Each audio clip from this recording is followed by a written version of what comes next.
मंचावर उपस्थित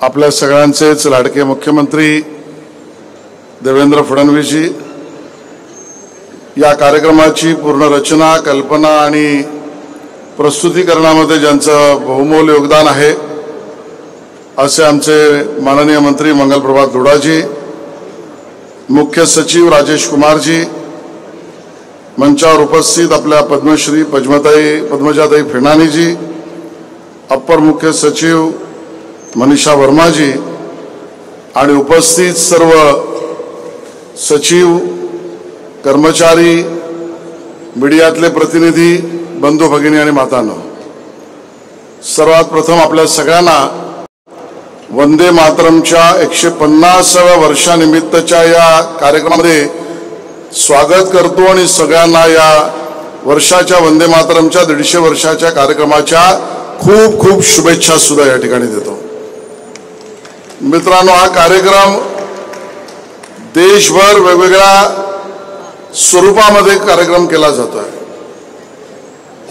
महाराष्ट्र सरकारने सुद्धा विशेषतः कौशल्य विकास विभागाने आणि बरोबरीने सांस्कृतिक कार्य मंत्रालयाने मिळून या कार्यक्रमाच्या नियोजनाचा पूर्ण भाग राज्यभर कसा व्हावा याचं कार्यक्रम पत्रिका सुद्धा ठरवलेली आहे।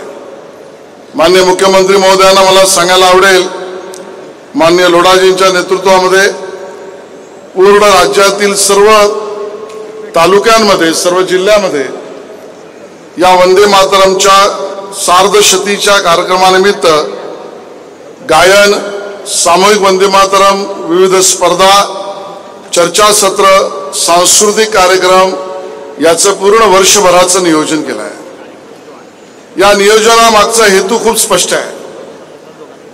या कार्यक्रमातला मूळ आत्मा जो आहे ते वंदे मातरम या गीताचं स्फुरण, या गीताच्या निमित्ताने राष्ट्रभक्तीचा ओतप्रोत विचार, एकत्र चालण्याचा निर्धार आणि पुन्हा एकदा भारत ज्या वेळेला स्वातंत्र्याची 100 वर्ष पूर्ण करणार 2047ला, तोपर्यंत विकसित भारत हे स्वप्न पूर्ण करण्यासाठीचा असलेल्या आत्मिक शक्तीचा जागरण म्हणजे वंदे मातरमचं सामूहिक गान आणि त्यानिमित्तची प्रेरणा आहे।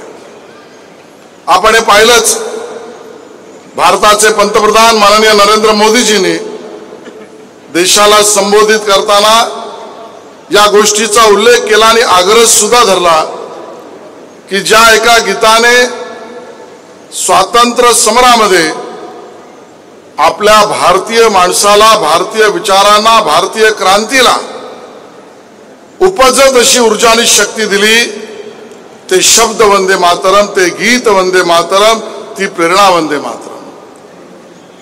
बंकिमचंद्र चट्टोपाध्याय यांनी लिहिलेल्या या गीतातून आणि रवींद्रनाथ टागोर यांनी त्याचं केलेलं सामूहिक पहिलं गायन, या गीताचं आणि आनंद मठचं वर्णन करावं तेवढे शब्द कमी आहेत। आणि मग या गीताचा उल्लेख काय काय म्हणून करावा? हे स्वातंत्र्य गीत, स्वातंत्र्य वीरांसाठीचं गीत, तर हे स्वातंत्र्य गीत म्हणून सुद्धा आपण सगळ्यांनी पाहिलं, आपल्या इतिहासात स्वातंत्र्यासाठी झगडणाऱ्या, प्रत्येक स्वातंत्र्यात काम करणाऱ्या कार्यकर्त्यांनी त्याचा उद्बोध केला आहे। त्यामुळे हे स्वातंत्र्य प्रेरणा गीत आहे। या गीताचा उल्लेख युद्ध गीत म्हणून सुद्धा करता येईल। इंग्रजांच्या जुलमी राजवटीच्या विरोधामध्ये संघर्ष आणि युद्ध करताना जी आत्मिक प्रेरणा देणारं गीत हे वंदे मातरम, हे युद्ध गीत म्हणून सुद्धा त्याचा आपल्याला उपयोग किंवा आपल्याला झालेला प्रेरणा आपल्या लक्षात येते। हे गीत समर गीत आहे, ज्या दिशेने एकत्रित चाललं पाहिजे त्या एकत्रित चालण्याच्या गीताचा नाद ज्या गीतातून येतो, असं क्रांतिकारकांना प्रेरणा देणारं गीत म्हणून याचा उल्लेख समर गीत सुद्धा म्हणून होऊ शकतो। हे गीत बलिदान गीत सुद्धा आहे। बऱ्याच स्वातंत्र्य सैनिक क्रांतिकारकांनी ज्या वेळेला भारत स्वतंत्र व्हावा यासाठी केलेल्या संघर्षात दुर्दैवाने त्यांना जेव्हा फाशी झाली, त्या फासावर जाताना सुद्धा आपला जीव संपेल आणि आपल्याला मृत्यू समोर दिसतोय तरी त्या मृत्यूला कवटाळणी करण्यासाठी सुद्धा ज्या गीताने मृत्यू समोर जाण्याची बलिदानाची वृत्ती दिली ते गीत वंदे मातरम गीत आहे. म्हणून याला बलिदान गीत सुद्धा म्हणताय. हे एकतेचं गीत सुद्धा आहे.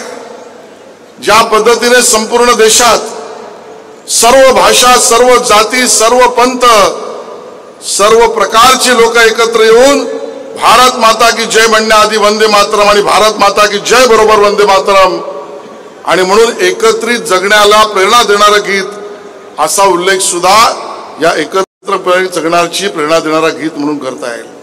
आणि एकच गीत आपल्या देशाला आईप्रमाणे माय समजून मला तुझ्यासाठी जगण्याची प्रेरणा दे असं म्हटलं तर मातृगीत सुद्धा वाटावं असं मातृगीत सुद्धा यामध्ये आहे.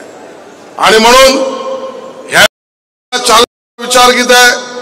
आपल्यात अभिमान स्फुल्लिंगित करणारा अभिमान गीत आहे.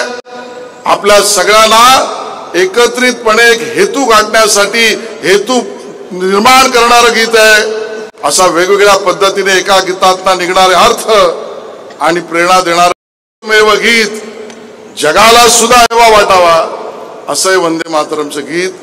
आणि त्यातली प्रेरणा हीच आजच्या भारताला, आजच्या महाराष्ट्राला आपल्याला सातत्याने विकसित भारत आणि माननीय मुख्यमंत्री महोदयांनी ज्याचा आग्रह केला, ज्याच्यासाठी पूर्ण सर्वेक्षण केलं, आपल्या सगळ्यांच्या सहकार्याने विकसित महाराष्ट्र हे स्वप्न समोर ठेवून एकत्र जाण्याची भूमिका मांडली, त्या सगळ्यामध्ये सातत्याने प्रेरणा देईल आणि ते प्रेरणा देत राहो या पद्धतीचं भावना व्यक्त करतो.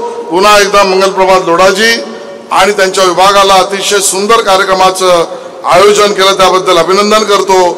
आपल्या सगळ्यांचं स्वागत करतो. जय हिंद, जय महाराष्ट्र, वंदे मातरम.